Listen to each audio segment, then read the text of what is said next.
9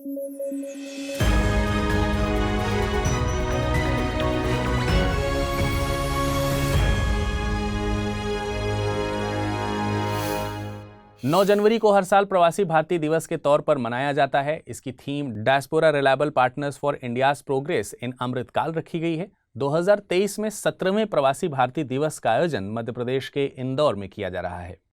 इस दिन को प्रवासी भारतीयों के देश के विकास में योगदान के लिए मनाया जाता है। इसे भारतीय विदेश मंत्रालय और CII यानी कॉन्फेडरेशन ऑफ इंडियन इंडस्ट्री के द्वारा आयोजित किया जाता है। इस दिन को 9 जनवरी को मनाए जाने के पीछे मकसद है, महात्मा गांधी साल 1915 में 9 जनवरी के दिन ही भारत वापस आए थे। इस दिन को मनाने की शुरुआत साल 2003 में NDA सरकार के द्वारा की गई थी। तब से हर साल इस दिन को आयोजित किया जाता रहा है। प्रवासी भारतीयों में NRI यानी नॉन रेजिडेंट इंडियन और PIO यानी पर्सन ऑफ इंडियन ओरिजिन शामिल हैं। दोनों समुदायों ने देश के विकास में निवेश के जरिए योगदान दिया है। आपको बता दें कि एक NRI यानी नॉन रेजिडेंट इंडियन से मतलब ऐसे व्यक्ति से है जो किसी कैलेंडर ईयर में 182 दिन भारत से बाहर निवास करता है। उसके पास भारत का पासपोर्ट और नागरिकता होनी चाहिए।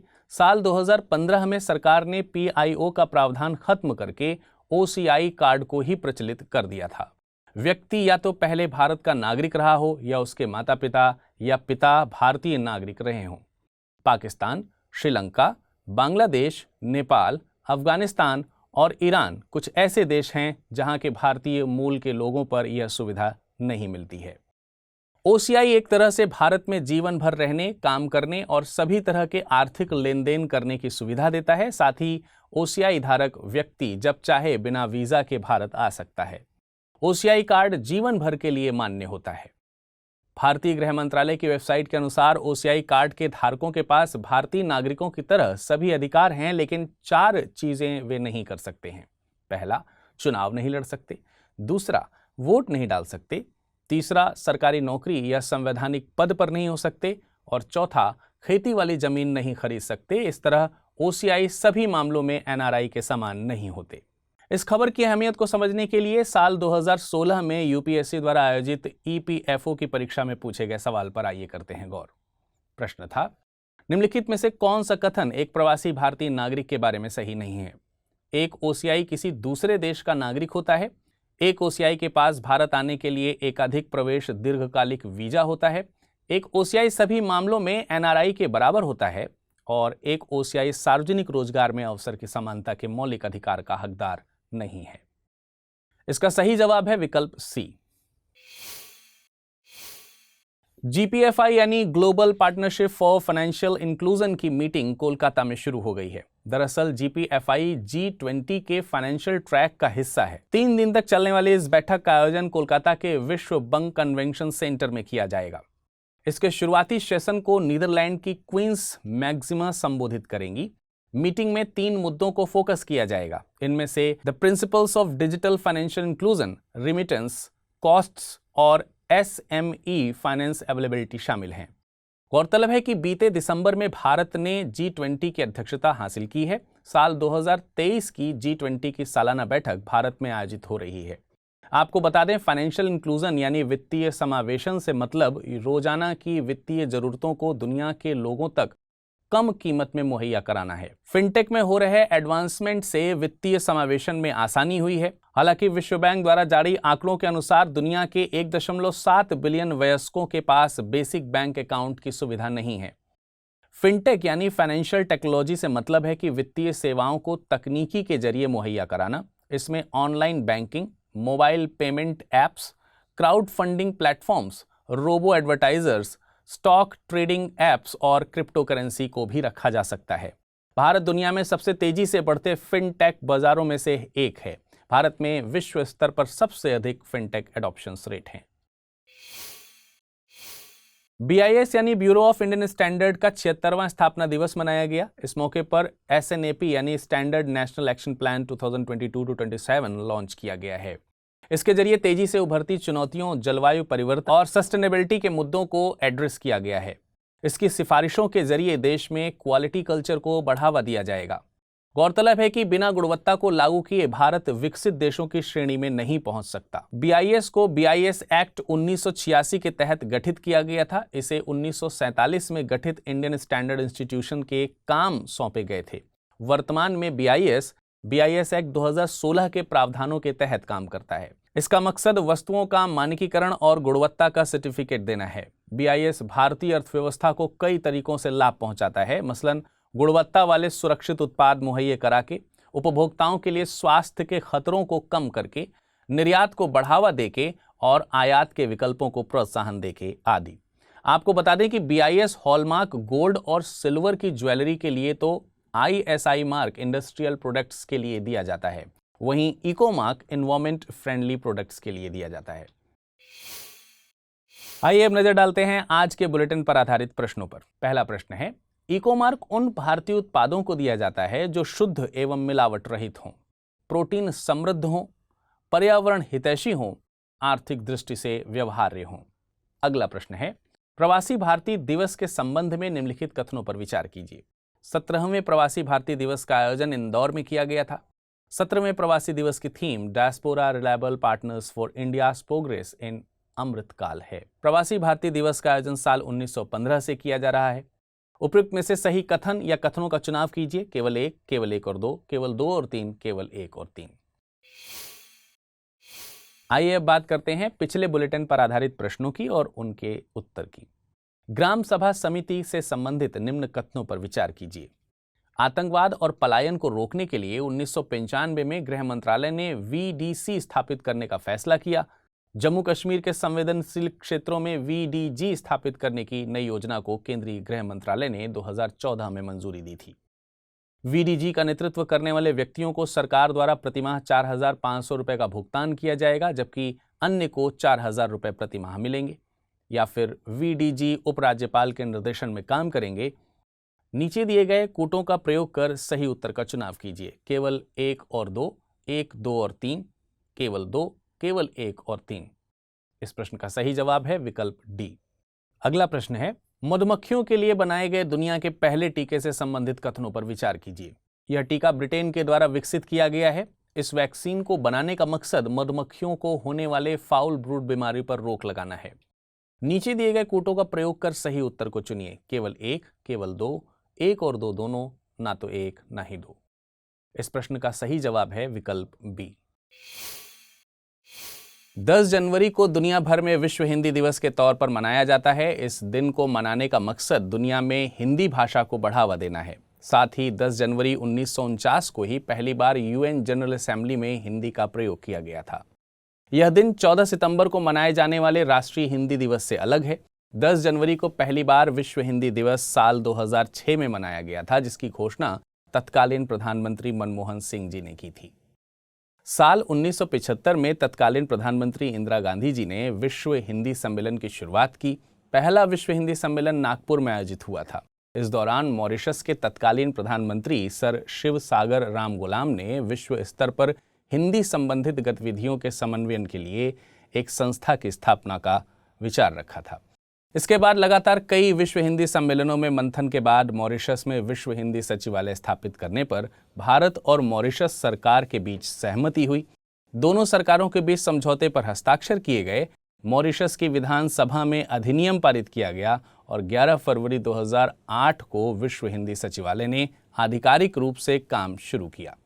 सचिवालय का मुख्य मकसद एक अंतर्राष्ट्रीय भाषा के रूप में हिंदी का प्रचार करना था। साथ ही हिंदी को संयुक्त राष्ट्र संघ की आधिकारिक भाषा बनाने के लिए एक वैश्विक मंच तैयार करना है। भारतीय संविधान के अनुच्छेद 343 के मुताबिक संघ की आधिकारिक भाषा हिंदी देवनागरी लिपि में होगी। वहीं संविधान के अनुच्छेद 351 में केंद्र सरकार का यह कर्तव्य होगा कि वह हिंदी को बढ़ावा दे। आपको बता दें कि अटल बिहारी वाजपेयी पहले भारतीय नेता थे जिन्होंने संयुक्त राष्ट्र महासभा को हिंदी में संबोधित किया था।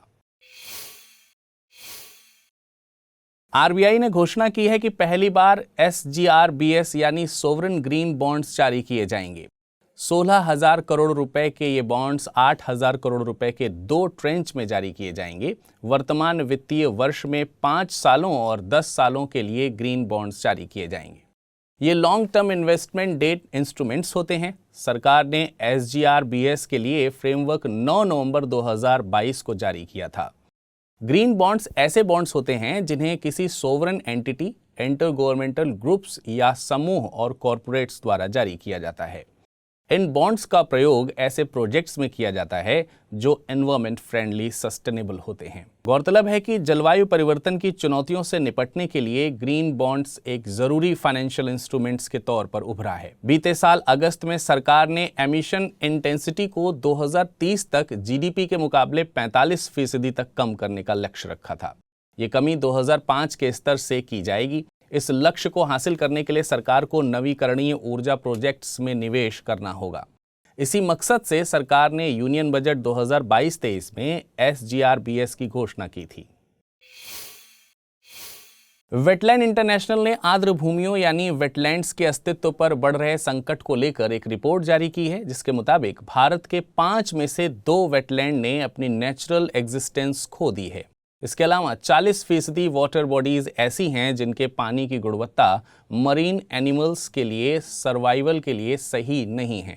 दिल्ली की नजफगढ़ झील और चेन्नई की पल्लीकराइन झील इसका सटीक उदाहरण है। इन झीलों का तकरीबन 50% पानी सूख चुका है।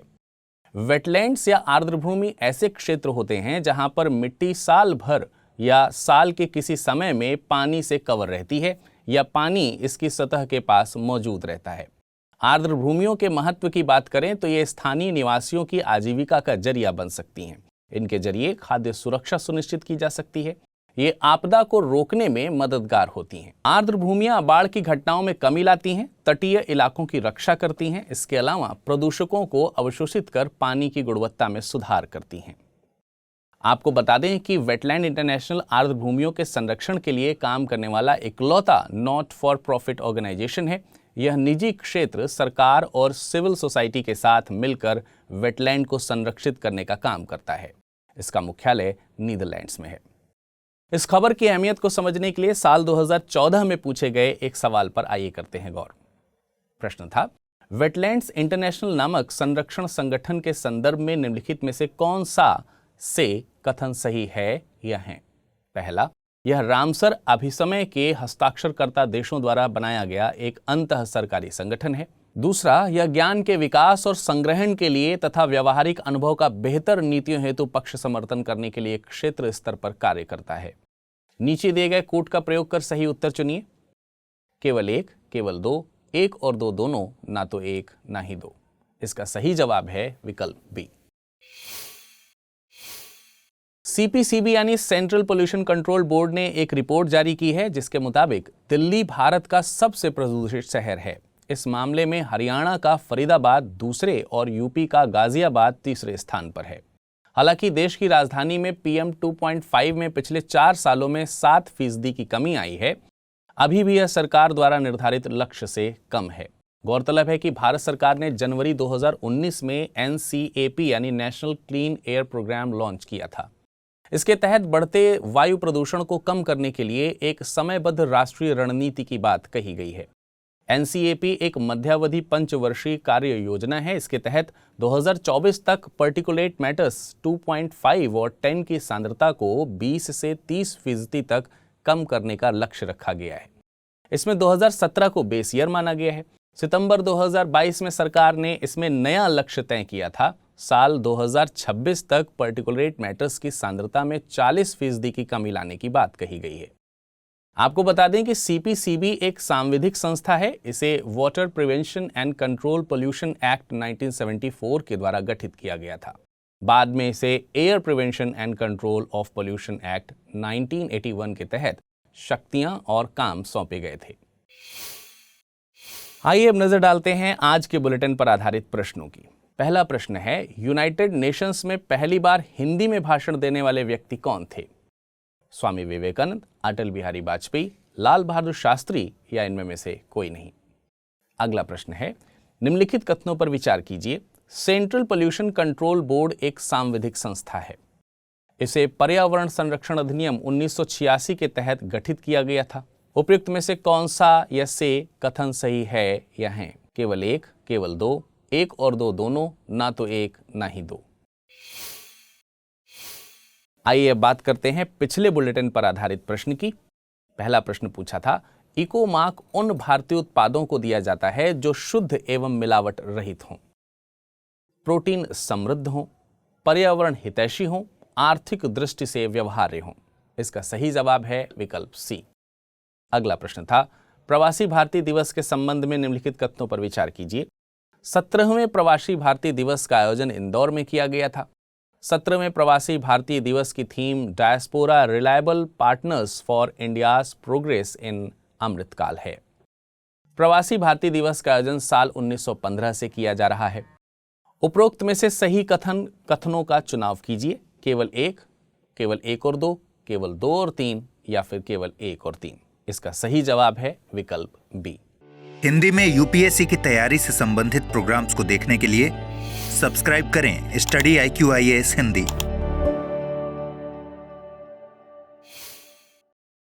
11 जनवरी को पूर्व प्रधानमंत्री लाल बहादुर शास्त्री की पुण्यतिथि मनाई जाती है। भारत के दूसरे प्रधानमंत्री रहे शास्त्री जी की मृत्यु 11 जनवरी 1966 को हुई थी। उनका जन्म वर्तमान उत्तर प्रदेश के मुगल सराय में 2 अक्टूबर 1904 को हुआ था। उनका राजनीतिक जीवन 1920 में शुरू हुआ। नमक सत्याग्रह के दौरान वे जेल भी गए। वे भारत के दूसरे प्रधानमंत्री के तौर पर 1964 से 1966 के बीच काबिज रहे। उनका कार्यकाल 1965 में हुए पाकिस्तान युद्ध के लिए जाना जाता है। पाकिस्तान के मंसूबों पर पानी फेरने के बाद शास्त्री जी हीरो के तौर पर उभरे। इस युद्ध के दौरान उन्होंने जय जवान जय किसान का नारा भी दिया। रेल मंत्री के पद पर रहते हुए एक दुर्घटना में कई लोग मारे गए। इस घटना की जिम्मेदारी लेते हुए उन्होंने इस्तीफा दे दिया था। इनकी मृत्यु 1965 के युद्ध के बाद ताशकंद समझौते पर हस्ताक्षर करने के बाद उज्बेकिस्तान की राजधानी ताशकंद में हुई थी। उनकी मृत्यु को लेकर कॉन्स्पिरेसी थ्योरीज प्रचलित हैं। उनकी मृत्यु की जांच को लेकर एक राजनारायण कमेटी भी बनी थी, जिसकी रिपोर्ट आज तक पेश नहीं की जा सकी है। सुप्रीम कोर्ट ने उत्तराखंड और गुजरात के यूसीसी यानी यूनिफॉर्म सिविल कोड पर बने पैनल्स को मंजूरी दे दी है। दरअसल इन राज्यों ने यूसीसी को लागू करने के लिए समिति गठित की है। इसके खिलाफ पीआईएल दायर की गई थी। कोर्ट ने पीआईएल को खारिज करते हुए समिति को हरी झंडी दे दी है। कोर्ट के मुताबिक राज्यों ने समिति का गठन अनुच्छेद 162 के तहत मिली शक्तियों से किया है। यह संविधान के मुताबिक है, इसे खारिज नहीं किया जा सकता। अनुच्छेद 162 कहता है कि इस संविधान के उपबंधों के अधीन रहते हुए किसी राज्य की कार्यपालिका शक्ति का विस्तार उन विषयों पर होगा जिनके संबंध में उस राज्य के विधानमंडल की विधि बनाने की शक्ति है। गौरतलब है, शादी, तलाक और विरासत के मामले संविधान की संवर्ती सूची में हैं, जिस पर कानून बनाने का अधिकार राज्यों के पास है। आपको बता दें कि राज्य के नीति निदेशक तत्व के अनुच्छेद 44 में भारत के समस्त राज्य क्षेत्र में नागरिकों के लिए एक यूनिफॉर्म सिविल कोड के लिए प्रयास करने की बात कही गई है। यूनिफॉर्म सिविल कोड से मतलब है कि भारत के लिए एक कानून होगा जो सभी धार्मिक समुदायों के विवाह, तलाक, गोद लेने और विरासत जैसे मामलों पर लागू होगा। यूसीसी को संविधान के नीति निर्देशक तत्वों में शामिल किया गया है, इसलिए ये केवल गाइडलाइंस हैं और इसे लागू करना बाध्यकारी नहीं है। संविधान सभा की बहसों में यूसीसी पर खासी चर्चा की गई थी। हालांकि इन बहसों में जेंडर जस्टिस जैसे मुद्दों को शामिल नहीं किया गया था। डॉक्टर अंबेडकर जी का कहना था कि यूसीसी की जरूरत है, लेकिन अभी इसे वॉलेंट्री रखा जाना चाहिए। वहीं अल्लादी कृष्णा स्वामी अय्यर यूसीसी को लागू करने के पक्ष में थे। इस मामले में न्यायाधीश ने भी कई मामलों में अपनी राय व्यक्त की है। मसलन शाहबानो केस में सुप्रीम कोर्ट ने राष्ट्रीय एकीकरण के लिए कॉमन सिविल कोड को जरूरी बताया है। हाल ही में मॉन्ट्रियल प्रोटोकॉल की प्रोग्रेस पर एक रिपोर्ट जारी की गई है, जिसके मुताबिक ओजोन निम्नीकरण करने वाले पदार्थों का तकरीबन 99% फेज आउट कर दिया गया है। रिपोर्ट में ओजोन लेयर की रिकवरी को ट्रैक पर बताया गया है। हालांकि नई तकनीकी मसलन जियो इंजीनियरिंग से ओजोन लेयर को होने वाले नुकसान को लेकर आगाह भी किया गया है। ये रिपोर्ट हर 4 साल में जारी की जाती है। ओजोन लेयर के होल के बारे में सबसे पहली बार 1985 में पता चला था। ये जानकारी 3 ब्रिटिश वैज्ञानिकों ने ब्रिटिश अंटार्कटिक सर्वे के दौरान मुहैया कराई थी। हालिया रिपोर्ट के मुताबिक अगर वर्तमान नीतियां लागू रहीं तो अंटार्कटिक के ऊपर 2066 तक और आर्कटिक के ऊपर 2045 तक रिकवर होने की संभावना है। गौरतलब है कि ओजोन परत की सुरक्षा के लिए 1985 में वियना कन्वेंशन लाई गई थी। ये 1988 में लागू हुई थी। ये पहली ऐसी कोई भी संधि थी जिस पर शामिल सभी देशों ने हस्ताक्षर किए थे। इसका मकसद देशों के बीच ओजोन परत पर मानवीय प्रभाव के बारे में सूचनाएं आदान प्रदान करके सहयोग को बढ़ावा देना है। मॉन्ट्रियल प्रोटोकॉल एक वैश्विक समझौता है जो उन रसायनों को फेज आउट करने से संबंधित है जो ओजोन परत को नुकसान पहुंचाते हैं। इस फेज आउट प्लान में रसायनों का प्रोडक्शन और कंजम्पशन दोनों शामिल है। इस समझौते पर 1987 में हस्ताक्षर किए गए और 1989 में ये लागू हुआ। साल 2016 में मॉन्ट्रियल प्रोटोकॉल की 28वीं मीटिंग का आयोजन रवांडा के किगाली में किया गया था, जहां पर एक संशोधन किया गया जिसे किगाली संशोधन के नाम से जाना जाता है। इस संशोधन के जरिए हाइड्रोक्लोरोफ्लोरोकार्बन्स को फेज डाउन किया जाना है। किगाली अमेंडमेंट लीगली बाइंडिंग है। ओजोन एक प्राकृतिक गैस है। यह ऑक्सीजन का ऑलोट्रोप है जिसमें ऑक्सीजन के 3 अणु होते हैं। ओजोन वायुमंडल में ट्रोपोस्फियर यानी क्षोभमंडल और स्ट्रेटोस्फियर यानी समताप मंडल दोनों में पाई जाती है। समताप मंडल में पाई जाने वाली ओजोन सूर्य से आने वाली खतरनाक अल्ट्रावायलेट रेंज को पृथ्वी पर पहुंचने से रोकती है। वहीं क्षोभ मंडल में पाई जाने वाली ओजोन स्मॉग बनती है जो कि हानिकारक है। इस खबर की अहमियत समझने के लिए साल 2015 में यूपीएससी की प्रारंभिक परीक्षा में पूछे गए सवाल पर आइए करते हैं गौर। प्रश्न था, निम्नलिखित में से कौन सा एक ओजोन का अवक्षय करने वाले पदार्थों के प्रयोग पर नियंत्रण करने और उन्हें चरणबद्ध रूप से फेजिंग आउट के मुद्दे से संबद्ध है? ब्रेनवुड सम्मेलन, मॉन्ट्रियल प्रोटोकॉल, क्योटो प्रोटोकॉल या नागोया प्रोटोकॉल? इसका सही जवाब है विकल्प बी। एस राजामौली की फिल्म RRR ने इतिहास रच दिया है। यह पहली भारतीय फिल्म है जिसे गोल्डन ग्लोब अवार्ड से नवाजा गया है। फिल्म RRR के गाने नाटू नाटू को बेस्ट ओरिजिनल सॉन्ग की कैटेगरी में अवार्ड मिला है। इस गाने को कंपोज किया है MM केसरवानी ने। गाने को आवाज दी है काल भैरव और राहुल सिपलिंगुंज ने। गोल्डन ग्लोब अवार्ड की शुरुआत जनवरी 1944 में हुई थी। ये हॉलीवुड प्रेस एसोसिएशन द्वारा दिया जाता है। ये अवार्ड्स अमेरिकन और इंटरनेशनल फिल्म और टेलीविजन में बेहतरीन काम के लिए दिए जाते हैं। आपको बता दें, संगीतकार AR रहमान 2009 में आई फिल्म स्लम डॉग मिलेनियर के लिए स्कोर कैटेगरी में गोल्डन ग्लोब पाने वाले पहले भारतीय थे। स्लम डॉग मिलेनियर एक ब्रिटिश फिल्म थी। चलिए आइए अब नजर डालते हैं आज के बुलेटिन पर आधारित प्रश्नों की। पहला प्रश्न है, यूनिफॉर्म सिविल कोड का वर्णन करता है अनुच्छेद 44, अनुच्छेद 45, अनुच्छेद 46 या फिर अनुच्छेद 40? अगला प्रश्न है, निम्नलिखित कथनों पर विचार कीजिए। ताशकंद समझौता भारत पाकिस्तान युद्ध के बाद संपन्न हुआ था। किगाली संशोधन लीगली बाइंडिंग है। उपयुक्त में से सही कथन का चुनाव कीजिए। केवल एक, केवल दो, एक और दो, ना तो एक ना ही दो। आइए अब नजर डालते हैं पिछले बुलेटिन पर आधारित प्रश्न की और जानते हैं उनके उत्तर। यूनाइटेड नेशंस ने पहली बार हिंदी में भाषण देने वाले व्यक्ति कौन थे? स्वामी विवेकानंद, अटल बिहारी वाजपेयी, लाल बहादुर शास्त्री या इनमें में से कोई नहीं? इसका सही जवाब था विकल्प बी। अगला प्रश्न था, निम्नलिखित कथनों पर विचार कीजिए। सेंट्रल पोल्यूशन कंट्रोल बोर्ड एक सांविधिक संस्था है। इसे पर्यावरण संरक्षण अधिनियम 1986 के तहत गठित किया गया था। उपयुक्त में से कौन सा या से कथन सही है या हैं? केवल एक, केवल दो, एक और दो दोनों, ना तो एक ना ही दो। इसका सही जवाब था विकल्प ए। पीएम नरेंद्र मोदी ने कर्नाटक के हुबली में 26वें नेशनल यूथ फेस्टिवल का शुभारंभ किया है। यह कार्यक्रम राष्ट्रीय युवा दिवस के अवसर पर आयोजित किया जाता है। गौरतलब है कि स्वामी विवेकानंद की जयंती को देश में राष्ट्रीय युवा दिवस के तौर पर मनाया जाता है। इस साल के लिए इसकी थीम है विकसित युवा विकसित भारत। आपको बता दें कि स्वामी विवेकानंद का जन्म 12 जनवरी 1863 को कोलकाता में हुआ था। उनके बचपन का नाम नरेंद्र दत्त था।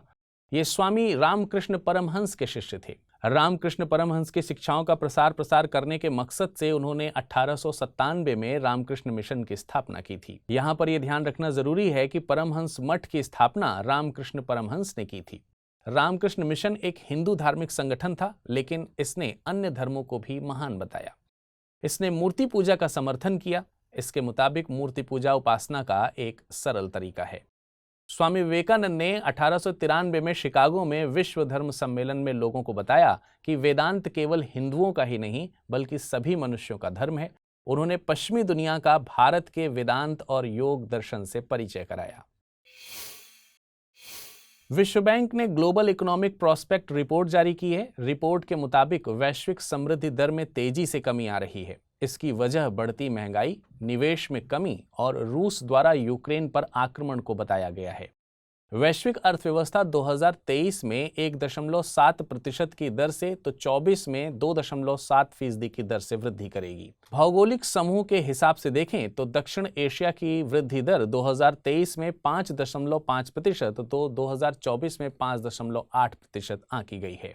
आपको बता दें कि विश्व बैंक समूह में कुल 5 संस्थाएं IBRD यानी international bank for reconstruction and development, IDA यानी international development association, international finance corporation, multilateral guarantee agency और international centre for settlement of investment disputes शामिल हैं। IBRD और IDA को सम्मिलित रूप से विश्व बैंक कहते हैं। वर्तमान में विश्व बैंक समूह के अध्यक्ष डेविड मॉलपास हैं। इनका मुख्यालय वॉशिंगटन में है।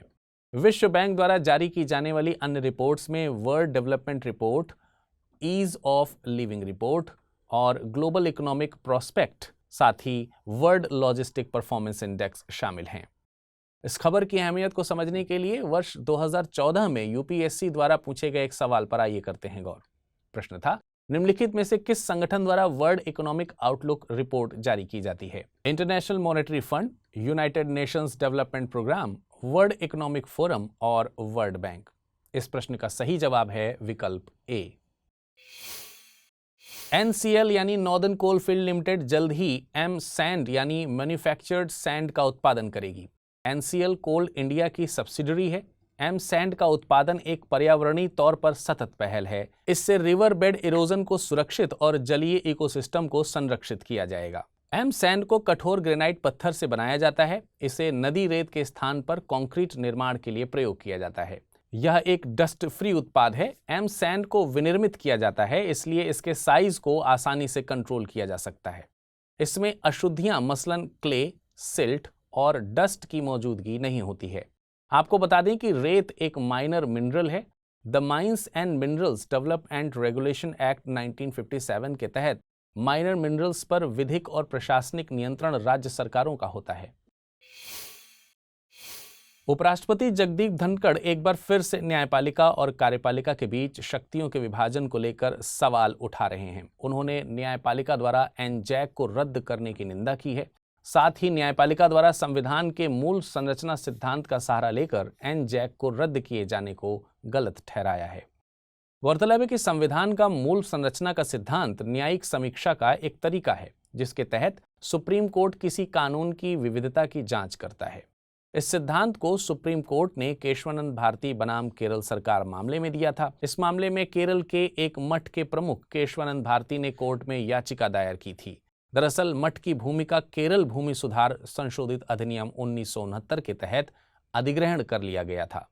इस कानून को 29वें संविधान संशोधन 1972 द्वारा भी नवी अनुसूची में डाल दिया गया था। केशवानंद भारती ने सुप्रीम कोर्ट में अनुच्छेद 32 के तहत याचिका डाली। उन्होंने अनुच्छेद 25, अनुच्छेद 26, 14, 19 1F और अनुच्छेद 31 के मौलिक अधिकारों की रक्षा की मांग की थी। इस मामले पर 24 अप्रैल 1973 के दिन सुप्रीम कोर्ट की 13 जजों की बेंच ने यह फैसला सुनाया। दिलचस्प बात यह है कि इस फैसले में सुप्रीम कोर्ट ने 24वें संविधान संशोधन की वैधता को बरकरार रखा था। साथ ही कोर्ट ने गोलकनाथ मामले के अपने फैसले को पलट दिया। सुप्रीम कोर्ट ने माना कि संसद मौलिक अधिकार को संशोधित कर सकती है या किसी मौलिक अधिकार को वापस भी ले सकती है, लेकिन कोर्ट ने इस फैसले में मूल संरचना का सिद्धांत दिया। इसके मुताबिक अनुच्छेद 368 के तहत संसद के संवैधानिक अधिकार उसे संविधान की मूल संरचना को ही बदलने की शक्ति नहीं देते। संसद संविधान की मूल संरचना से जुड़े प्रावधानों में संशोधन नहीं कर सकती। आपको बता दें कि संविधान में कहीं भी मूलभूत ढांचे यानी बेसिक स्ट्रक्चर की बात नहीं कही गई है। ये जुडिशरी द्वारा किया गया नवाचार है, जो कि केशवानंद भारती मामले में ओरिजिनेट हुआ था। अभी भी सुप्रीम कोर्ट द्वारा ये परिभाषित किया जाना है कि संविधान के बेसिक स्ट्रक्चर में क्या शामिल है। सुप्रीम कोर्ट के कई फैसलों के आधार पर इसकी कुछ बातें निकल कर आई हैं, मसलन संविधान की सर्वोच्चता, संविधान का संघीय नेचर, कल्याणकारी राज्य की अवधारणा आदि। मूल संरचना के हिस्से हैं। आइए अब बात करते हैं आज के बुलेटिन पर आधारित प्रश्नों की। पहला प्रश्न है, निम्नलिखित में से किस संगठन द्वारा ग्लोबल इकोनॉमिक प्रोस्पेक्ट रिपोर्ट जारी की जाती है? International Monetary Fund, United Nations Development Programme, World Economic Forum या फिर वर्ल्ड बैंक। अगला प्रश्न है, निम्नलिखित कथनों पर विचार कीजिए। 26वें नेशनल यूथ फेस्टिवल का आयोजन नई दिल्ली में किया गया। परमहंस मठ की स्थापना स्वामी विवेकानंद के द्वारा की गई थी।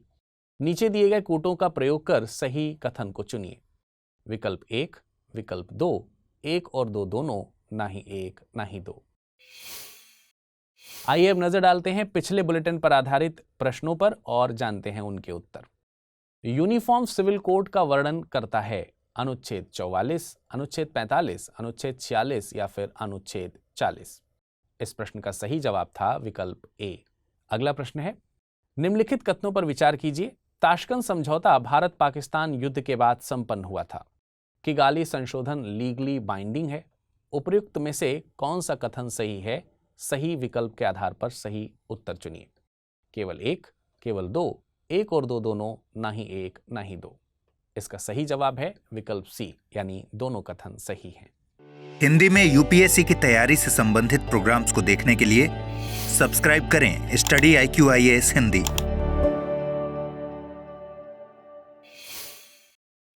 विश्व आर्थिक मंच ने ग्लोबल रिस्क रिपोर्ट जारी की है। रिपोर्ट में कॉस्ट ऑफ लिविंग और जलवायु परिवर्तन को बड़े खतरे के तौर पर देखा जा रहा है। इसमें cost of living short term में और जलवायु परिवर्तन लॉन्ग टर्म का खतरा है। साइबर क्राइम और प्रवासन अन्य लॉन्ग टर्म्स खतरे बताए जाते हैं। रिपोर्ट के मुताबिक अगर दुनिया को इकोलॉजिकल ब्रेकडाउन से बचना है तो जलवायु परिवर्तन से निपटने के लिए साथ आना होगा। गौरतलब है कि ग्लोबल रिस्क रिपोर्ट विश्व आर्थिक मंच की दावोस समिट से पहले जारी की जा रही है। इस साल दावोस समिट 16 जनवरी से शुरू होने वाली है। इसकी थीम है कोऑपरेशन इन फ्रेगमेंटेड वर्ल्ड। आपको बता दें कि विश्व आर्थिक मंच पब्लिक प्राइवेट कोऑपरेशन के लिए एक अंतर्राष्ट्रीय संगठन है। इसका गठन 1971 में एक नॉट फॉर प्रॉफिट फाउंडेशन के तौर पर हुआ था। इसका मुख्यालय स्विट्जरलैंड के जिनेवा में है। भारत समुद्रयान मिशन के तहत 3 व्यक्तियों को भेजेगा। इसमें समुद्री सतह से 6000 मीटर नीचे खनिज और संसाधनों का एक्सप्लोरेशन किया जाएगा। इसमें मत्स्य 6000 नाम के व्हीकल को भेजे जाने की योजना है। इस व्हीकल को national institute of ocean technology के द्वारा तैयार किया जा रहा है।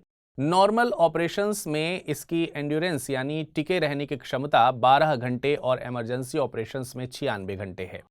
गौरतलब है कि सरकार ने आने वाले 5 सालों में 4000 करोड़ रुपए के डीप ओशन मिशन को मंजूरी दी है। डीप ओशन मिशन का मकसद गहरे महासागरीय संसाधनों का पता लगाना और उसके सतह उपयोग के लिए प्रौद्योगिकियों का विकास करना है। साथ ही संभावित नए संसाधनों की पहचान करना और भविष्य में उनका उपयोग करने के लिए प्रौद्योगिकी विकसित करना है, जो आजीविका के लिए अतिरिक्त अवसर पैदा करने में मददगार साबित होगा। इस मिशन के जरिए सरकार अपने न्यू इंडिया विजन को पूरा करना चाहती है। दरअसल न्यू इंडिया के विजन में ग्रोथ के लिए निर्धारित 10 कोर डायमेंशन में से ब्लू इकोनॉमी एक है। विश्व बैंक के मुताबिक ब्लू इकोनॉमी से मतलब समुद्री संसाधनों का आर्थिक समृद्धि के लिए सतत तौर पर प्रयोग करना है। विदिशा भारत का पहला ऐसा जिला बन गया है जहां 5G का ग्राउंड डिप्लॉयमेंट स्टार्टअप के द्वारा किया गया है। यह विदिशा जिला प्रशासन और डिपार्टमेंट ऑफ टेलीकम्युनिकेशंस की संयुक्त पहल है। इसका मकसद सामाजिक आर्थिक क्षेत्रों में डिजिटल ट्रांसफॉर्मेशन को बढ़ावा देना है। गौरतलब है कि 5G एक 5th जनरेशन सेल्युलर नेटवर्क है। यह 4G से तकरीबन 100 गुना तेज है। 5G से लोगों और व्यापार के लिए नए अवसर सृजित करने में मदद मिल रही है। इसमें faster connectivity speed, ultra low latency rate और ग्रेटर बैंडविड्थ पाई जाती है। दुनिया भविष्य में जिन सुविधाओं का लाभ उठाना चाहती है उनके लिए 5G अहम है। इन सुविधाओं में e health, connected vehicles and traffic system और क्लाउड गेमिंग आदि शामिल हैं। आपको बता दें कि मध्य प्रदेश के विदिशा जिले का पुराना नाम बेसनगर, विदिश और भीलसा था। बेतवा जहां की प्रमुख नदी है। विदिश अपनी उदयगिरी गुफाओं के लिए जाना जाता है। महावंश के प्रमाण के अनुसार विदिशा या बेसनगर में सम्राट अशोक की भेंट शक वंश के व्यवसायी की पुत्री देवी या कुमार देवी से हुई थी, जिससे अशोक ने विवाह कर लिया था। इस खबर की अहमियत को समझने के लिए साल 2020 में यूपीएससी की प्रारंभिक परीक्षा में पूछे गए सवाल पर आइए करते हैं गौर।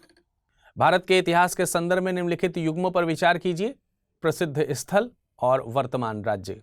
भीलसा मध्य प्रदेश, द्वारसमुद्र महाराष्ट्र, गिरिनगर गुजरात, स्थानेश्वर उत्तर प्रदेश। उपयुक्त में से कौन सा युग्म सही सुमेलित है? केवल 1 और 3, केवल 1 और 4, केवल 2 और 3 या फिर केवल 2 और 4? इस प्रश्न का सही जवाब है विकल्प ए। हाल ही में संसद में केंद्र द्वारा संरक्षित तकरीबन 50 मॉन्यूमेंट्स के बारे में सूचना मुहैया कराई गई है। इसमें नई दिल्ली की 12 खंबा सिमेट्री, उत्तराखंड का कुतुम्बरी मंदिर और वाराणसी के बौद्ध अवशेष शामिल हैं। संस्कृति मंत्रालय के मुताबिक ये मिसिंग हैं। ये केंद्र द्वारा AMSAR एक्ट यानी ancient monuments and archaeological sites and remains act द्वारा संरक्षित 3693 मॉन्यूमेंट्स में से एक हैं। गौरतलब है कि किसी भी मॉन्यूमेंट्स को ASI के तहत संरक्षित करने के लिए ASI ऑफिशियल्स के द्वारा फील्ड सर्वे किया जाता है। कई बार कोई मॉन्यूमेंट स्थानीय इतिहास के लिहाज से अहम होता है लेकिन राष्ट्रीय स्तर पर महत्व नहीं रखता, तो उसे ASI के बजाय स्टेट आर्कियोलॉजिकल डिपार्टमेंट द्वारा संरक्षित किया जाता है। आपको बता दें कि ASI सांस्कृतिक मंत्रालय के तहत दिल्ली स्थित एक एजेंसी है जो कि सांस्कृतिक ऐतिहासिक धरोहरों के संरक्षण के लिए जिम्मेदार है। इसकी स्थापना साल 1861 में अलेक्जेंडर कनिंघम द्वारा की गई थी। वे इसके पहले डायरेक्टर जनरल भी थे।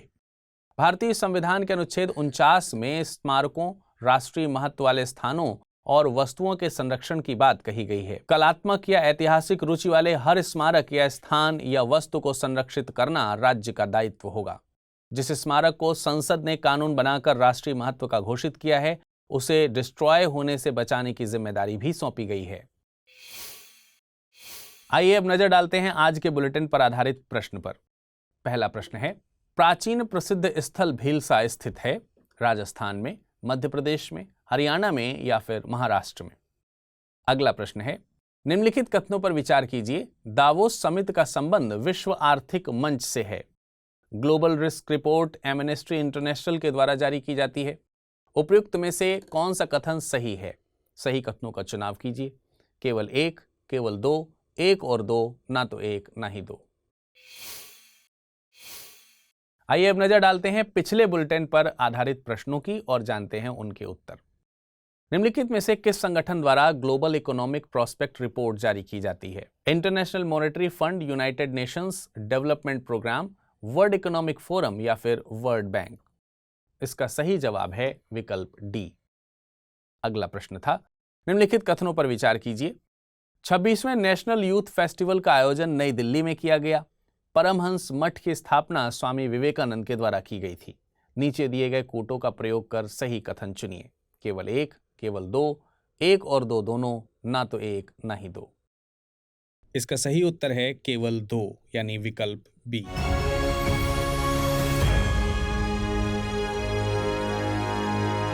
हिंदी में यूपीएससी की तैयारी से संबंधित प्रोग्राम्स को देखने के लिए सब्सक्राइब करें स्टडी IQ IAS हिंदी।